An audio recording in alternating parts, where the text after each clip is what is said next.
उद्धव ठाकरे साहेबांच्या पण विधायकांनी आमदारांनी तिथं भूमिका मांडली, तपासून घ्या.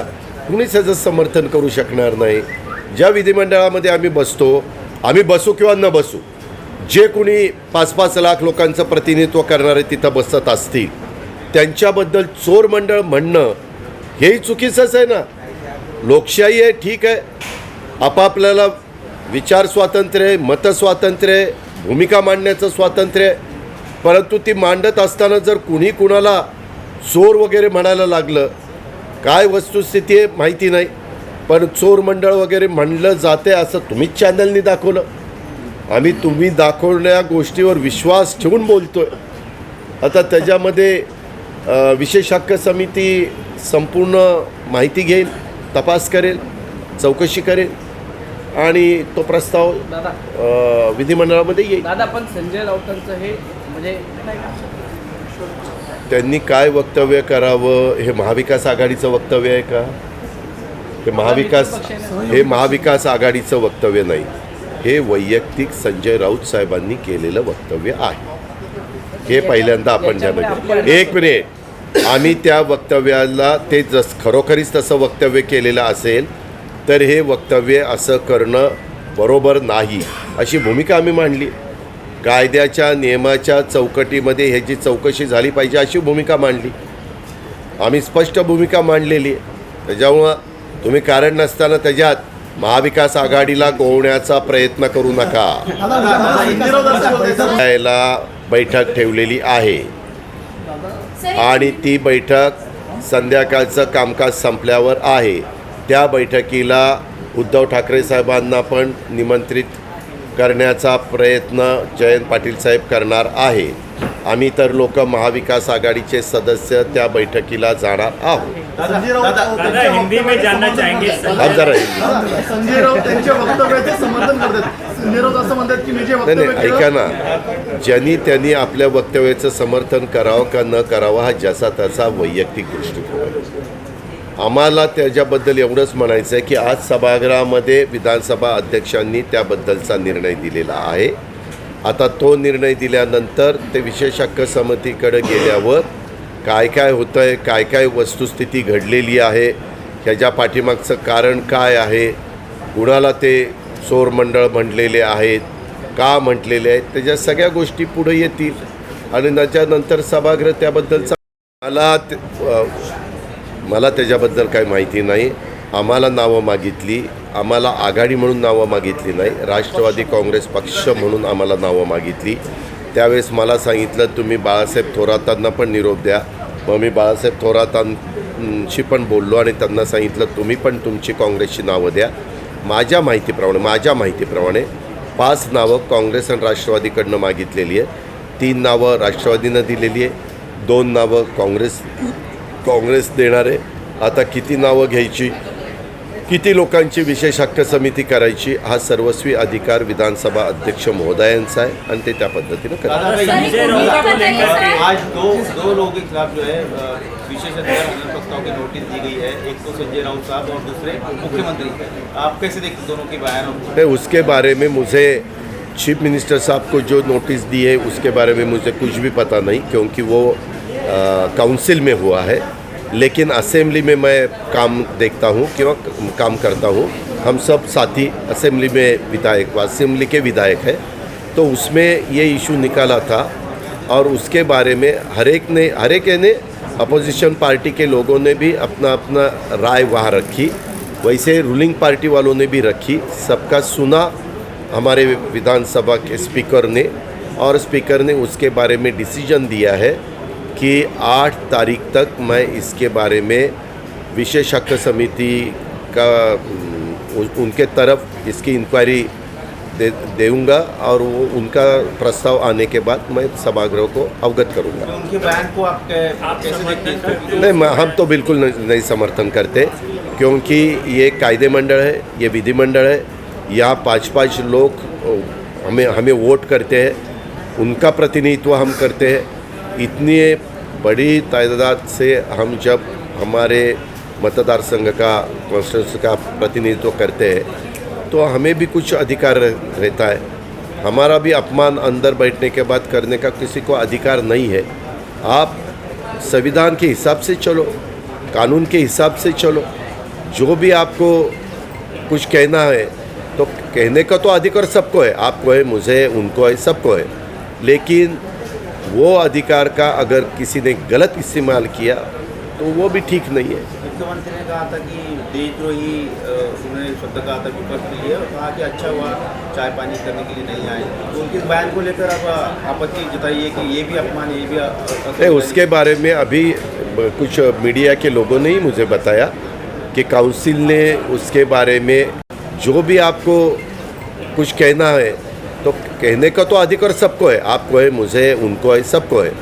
लेकिन वो अधिकार का अगर किसी ने गलत इस्तेमाल किया तो वो भी ठीक नहीं है। मुख्यमंत्री ने कहा था कि देशद्रोही उन्होंने शब्द कहा था विपक्ष के लिए और कहा कि अच्छा हुआ चाय पानी करने के लिए नहीं आए। तो उनके बयान को लेकर अब आपत्ति जताई है कि ये भी अपमान, ये भी नहीं, उसके बारे में अभी कुछ मीडिया के लोगों ने ही मुझे बताया कि काउंसिल ने उसके बारे में विशेष हक समिति के पास उनकी एक नोटिस दी है।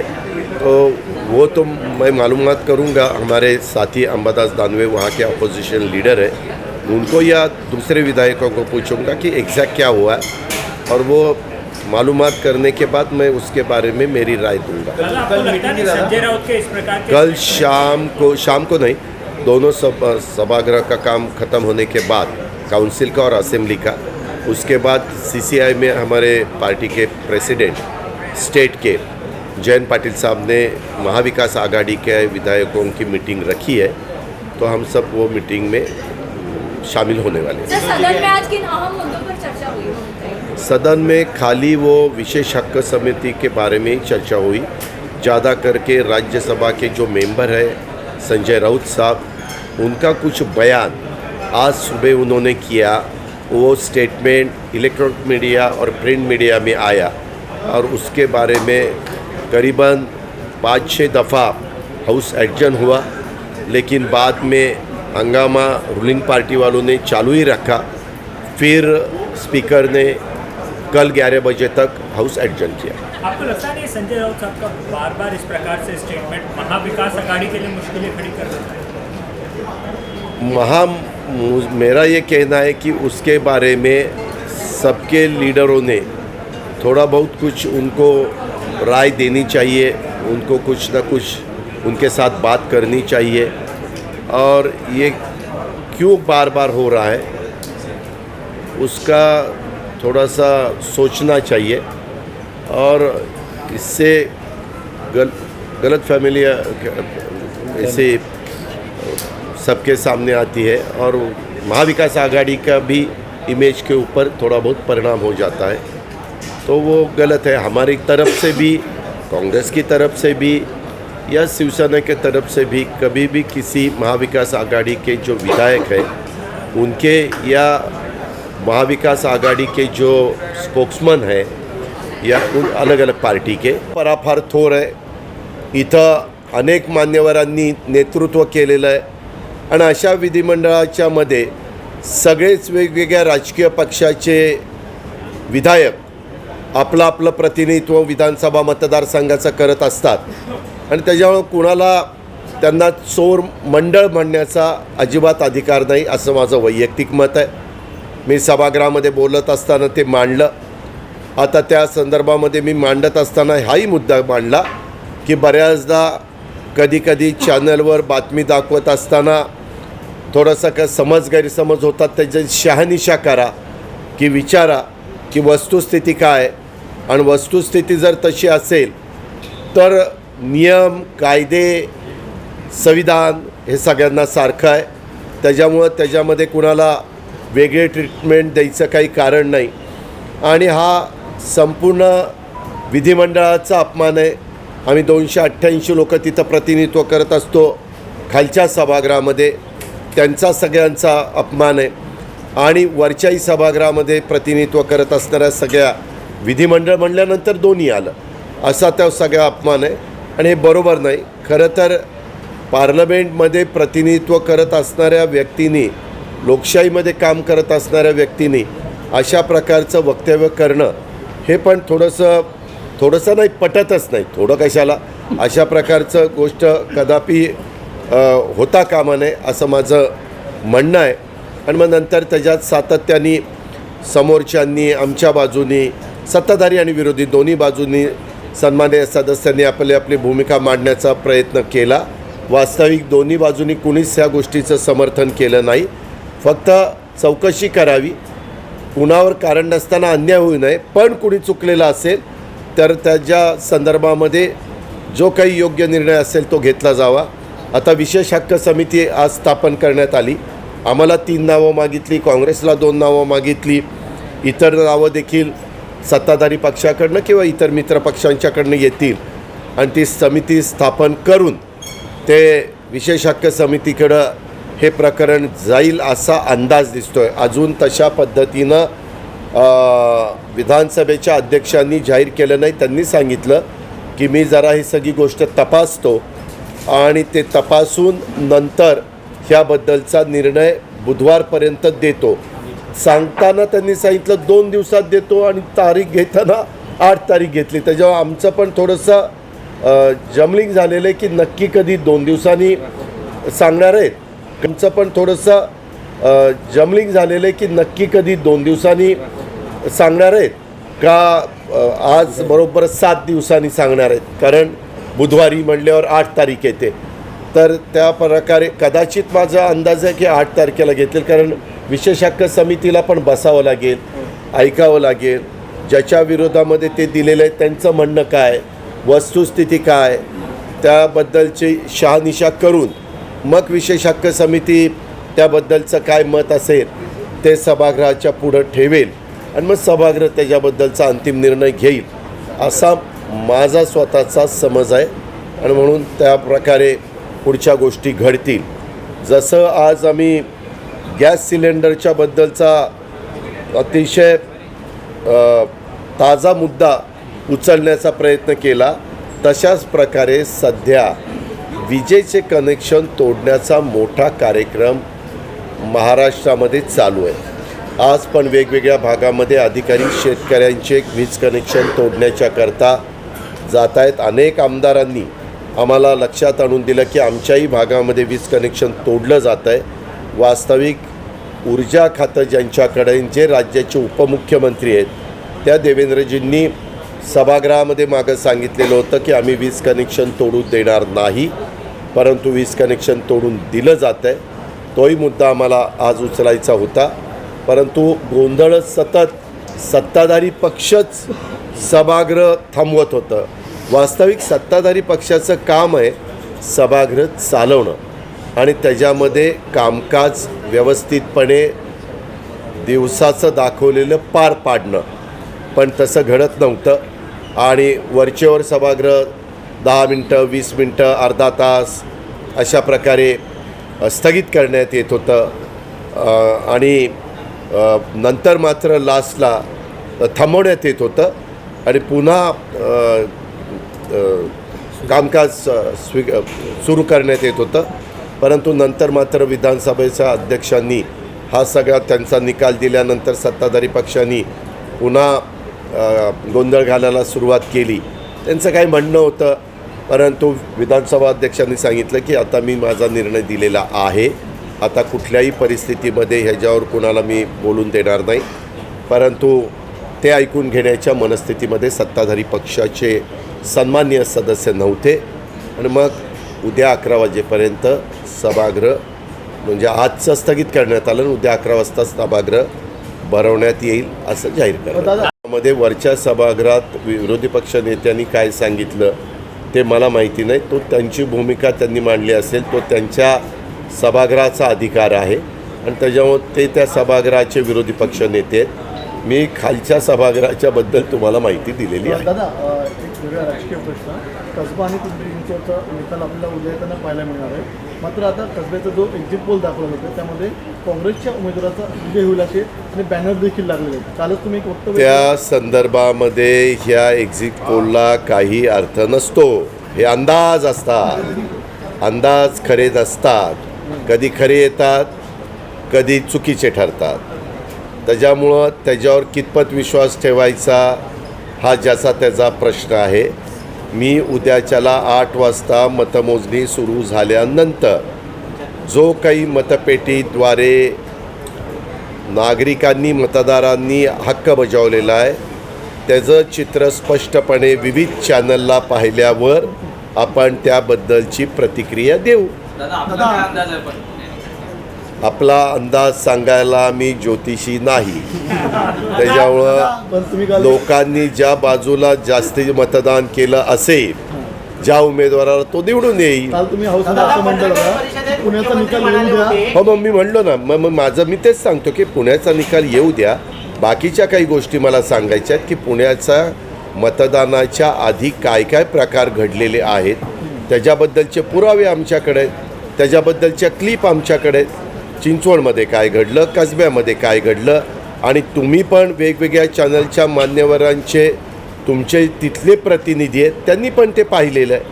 त्यामुळं ते उद्या आपण सांगू त्याच्याबद्दल आज कशाला जास्त दादा, चर्चा. मुक्ताईनगरमधलं गौण खनिज प्रकरण आहे, उत्खनन प्रकरण, त्याच्यामध्ये मोठा अपमान झाल्याचा संशय व्यक्त केला होता. आता महसूल विभागाने SIT नेमले. या प्रकरणांमध्ये एकनाथ खडसे यांचं नाव पुढे आलेलं होतं. काय वाटतं? ह्यामध्ये जी काही वस्तुस्थिती आहे ते SITच्या निमित्तानं पुढं येईल.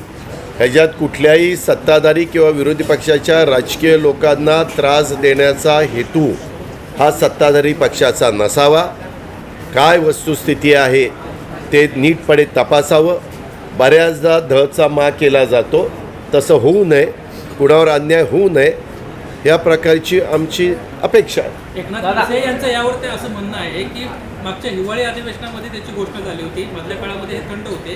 जाणीवपूर्वक मागच्या 2 दिवसांमध्ये ज्या पद्धतीने भाषण होते त्यावर अचानक आज सकाळी हे नोटिफिकेशन काढण्यात आलं. आता एकनाथराव खडसे साहेबांनी त्याबद्दलचा अभ्यास केलेला असेल.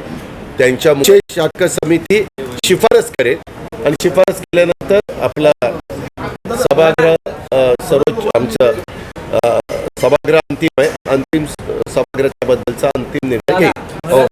देखील बोलता संसदीय शब्द तो शब्द त्यांनी मागं घेतलेला आहे. आता मागं घेतला त्यांनी कामकाजातनं काढून टाकला की विषय संपतो. कारण नसताना त्याला वाद लावण्याचा प्रयत्न त्याच्यात प्रयत्न करू नका.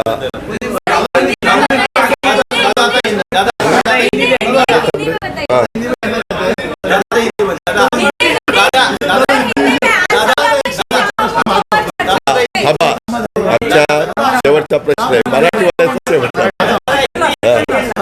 समितीच्या ज्या प्रकारे राऊतांचं प्रकरण तसंच करणार आहोत, या अभिनेत्रीचं प्रकरण सुद्धा प्रलंबित आहे. हे प्रकरण सुद्धा मार्गी लागणार आहे. नाही, तो अधिकार तो अधिकार हा आमचे विधानसभा अध्यक्षांचा आहे. त्याच्या संदर्भात मी ज्या प्रकरणाचा उल्लेख केलेला आहे त्या प्रकरणाच्या बद्दल जर ते तसंच तिथं पेंडिंगला असेल निश्चित वापरला तर त्याबद्दल विशेष हक्क समिती जी काही नवीन अस्तित्वात येईल त्याबद्दलचा निर्णय घेतील. कारण प्रत्येकाची जबाबदारी ठरवून दिलेली आहे.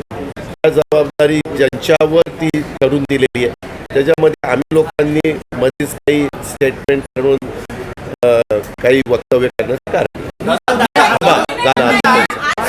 मधल्या काळामध्ये हे थंड होते. जाणीवपूर्वक मागच्या 2 दिवसांमध्ये ज्या पद्धतीने भाषण होते त्यावर अचानक आज सकाळी हे नोटिफिकेशन काढण्यात आलं. आता एकनाथराव खडसे साहेबांनी त्याबद्दलचा अभ्यास केलेला असेल. त्यांच्या मुक्ताईनगर ज्याच्यात अनेक वर्ष ते प्रतिनिधित्व करतायत तिथलं प्रकरण आहे. त्याच्यावर त्यांनी सांगितलेल्या बाब अधिक योग्य असेल असं मला वाटतं. दादा संजय राऊतांच्या विरोधात आपण जे बोलताय तेही नवाब मलिक यांचा आधार घेत ते म्हणालेले आहेत. तुम्ही त्या पक्षाचे नेते आहात, तुम्हाला काय म्हणायचे आहे? या संदर्भामध्ये त्यांनी चहापानाच्या कार्यक्रमाच्या वेळेस देशद्रोही अशा प्रकारचा उल्लेख केला.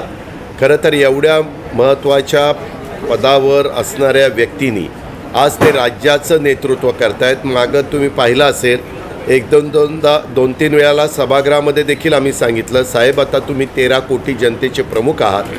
तुम्ही आता सर्वांचे मुख्यमंत्री आहात. घटना बाह्य आहे का नाही आहे ते सुप्रीम कोर्ट ठरवेल. पण आज तरी बहुमत तुमच्या पाठीशी आहे आणि ते सगळं होत असताना तुम्ही अशा प्रकारचं वक्तव्य करणं योग्य नाही. तुम्ही त्याच्यामध्ये थोडीशी सुसंस्कृतपणाची भूमिका जी यशवंतराव चव्हाण साहेबांनी आपल्याला घडी घालून दिलेली आहे त्याचा विचार केला पाहिजे असं मी त्यांना अनेकदा नागपूरच्याही सभागृहात ऐकवलं, इथं पण त्या बाबतीमध्ये ऐकवलं. पण मी खोलात गेलो किंवा हे देशद्रोही म्हणायचं कारण काय, तर आम्ही चहा पानावर बहिष्कार टाकत असताना विरोधी पक्षाच्या वतीनं जे पत्र देण्यात आलं आम्हा लोकांच्या सहीचं, त्याच्यामध्ये आम्ही त्यांना महाराष्ट्रद्रोही म्हणलं आणि महाराष्ट्रद्रोही असल्यामुळं आम्हाला तुमच्या चहा पानाला उपस्थित राहावंसं वाटत नाही, आम्ही त्याच्यावर बहिष्कार टाकतो. मग त्यांना कल्पना सुचली असेल की आपल्याला महाराष्ट्रद्रोही म्हणले तर त्याच्या पुढं जावं ह्यांना देशद्रोही म्हणावं असं काहीतरी झालेलं असावं. पण त्याबद्दल अजून बरेच दिवस अधिवेशन चालणार आहे, त्यावेळेस एखाद्या चर्चेतनं आम्ही हा मुद्दा काढू आणि काय नक्की घडलं आहे. मी तर सांगितलं आम्ही महाराष्ट्रद्रोही बोललो काय लेखी दिलं आहे, लेखी. त्याच्यामुळं ते म्हणले का आणखीन काय आमच्या देशद्रोहाच्या बद्दलचं त्यांना कामकाज लक्षात आणून दिलं आहे कुणी, तेही आम्ही विचारू. आणि मग देशद्रोह आम्हा लोकांच्याकडनं झालेला असेल तर आम्हालाच्यावर ताबडतोब ॲक्शन घेतली पाहिजे, कारवाई केली पाहिजे. नाना पटोले कारण देशद्रोह म्हणजे फार गंभीर बाब आहे. हो दादा, नाना पटोले असेल किंवा तुम्ही असाल, राष्ट्रवादी असेल